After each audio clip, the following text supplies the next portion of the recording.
अथ पुत्रदा एकादशी महात्म्यम। धर्मराज युधिष्ठिर ने पूछा, हे कृष्ण, अब आप पौष माह के व्रत के बारे में बताइए, समझाइए। इस दिन कौन से देवता का पूजन होता तथा क्या विधि है। इस पर श्री कृष्ण बोले, हे राजन, पौष शुक्ल पक्ष एकादशी का नाम पुत्रदा एकादशी है। इसका पूजन विधि से करना चाहिए। इस व्रत में नारायण भगवान की पूजा करनी चाहिए। इसके पुण्य से मनुष्य तपस्वी, विद्वान और लक्ष्मीवान होता है। इसकी मैं एक कथा कहता हूँ, सुनो।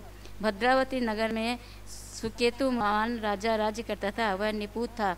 उसकी स्त्री का नाम शव्या था। वह सदैव निपुती होने के कारण चिंतित रहती थी। इस पुत्रहीन राजा के पितर रो रोकर पिंड लेते थे और सोचा करते थे, इसके बाद हमें कौन पिंड देगा। इधर राजा को भी राज्य वैभव से भी संतोष नहीं होता था। उसका एकमात्र कारण पुत्रहीन होना था। वह विचार करता था कि मेरे मरने पर मुझे कौन पिंड देगा। बिना पुत्र के पितरों और देवताओं से उरण नहीं हो सकते। जिस घर में पुत्र न हो वहाँ सदैव अंधेरा ही रहता है। इसलिए मुझे पुत्र की उत्पत्ति के लिए प्रयत्न करना चाहिए। पूर्व जन्म के कर्मों से ही इस जन्म में पुत्र, धन आदि मिलते हैं। इस तरह राजा रात दिन इसी चिंता में लगा रहता था। एक दिन राजा ने अपना शरीर त्याग देने की सोची, परंतु विचार करने लगा कि आत्मघात करना महापाप है। राजा इस तरह मन में विचार कर एक दिन छिपकर वन को चल दिया। राजा घोड़े पर सवार होकर वन में पक्षियों और वृक्षों को देखने लगा। हाथी अपने बच्चों और हथनियों के बीच में घूम रहे हैं।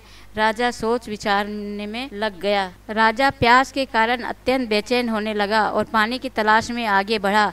कुछ ही आगे जाने पर उसे एक सरोवर मिला। उस सरोवर के चारों तरफ मुनियों के आश्रम बने थे। उस समय राजा के दाहिने अंग फड़कने लगे। राजा मन में प्रसन्न होकर सरोवर के किनारे बैठे हुए मुनियों को देखकर घोड़े से उतरा और दंडवत करके सम्मुख बैठ गया।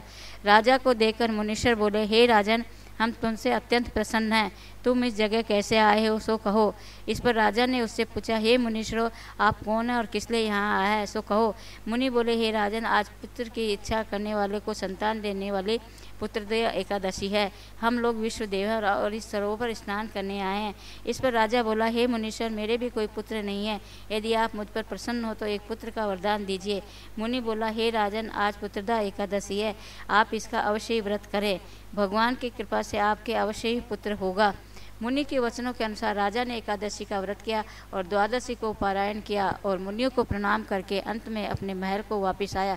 अंत में रानी ने गर्भ धारण किया और 9 माह के पश्चात उसके पुत्र रतन पैदा हुआ। वह राजकुमार अंत में अत्यंत वीर, धनवान और यशस्वी और प्रजापालक हुआ।